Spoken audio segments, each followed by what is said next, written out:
Mesdames, Messieurs, bonjour. Ravi de vous retrouver pour cette nouvelle édition du JT Cultures et Marchés. Alors, nous commencerons cette émission en évoquant le nouveau repli du marché du blé. Nous parlerons ensuite des conditions climatiques favorables en Russie avant de comprendre la situation sur le marché de l'orge. Enfin, nous ferons un focus sur l'activité dynamique de trituration du colza en Europe. La tendance baissière reste marquée encore sur les cours du blé qui se rapprochent désormais des 210 € par tonne sur l'échéance mars d'Euronext. Malheureusement, le retour de compétitivité à l'export en janvier du blé français n'a pas suffi à enrayer la dynamique baissière. Depuis la vague d'achat des principaux importateurs, mi-janvier, la demande est devenue bien plus faible. En revanche, la concurrence est forte entre les principaux exportateurs avec encore beaucoup de blé à commercialiser en Europe comme en mer Noire. Soyons clairs, les facteurs aussi sont peu nombreux, sauf peut-être avec les nouvelles cultures.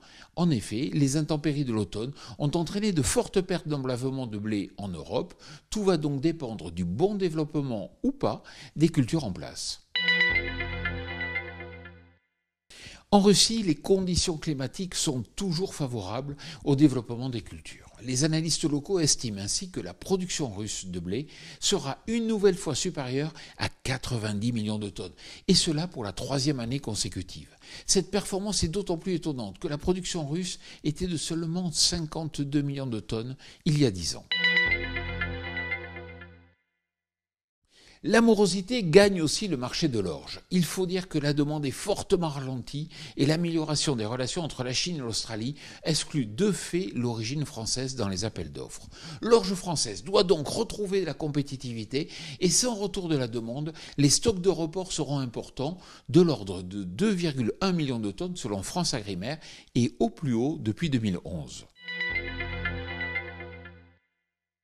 2,3 millions de tonnes, c'est le volume de trituration du colza au mois de décembre contre 1,64 million de tonnes habituellement à cette période de l'année.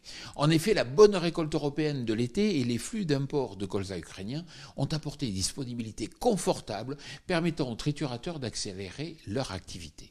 Cependant, afin de maintenir ce niveau de trituration en seconde partie de campagne, les flux d'import de canola australien seront à surveiller. En effet, la graine australienne est peu compétitive et les récentes tensions en mer Rouge, du fait des Houthis, perturbent les flux maritimes entre l'Australie et l'Europe.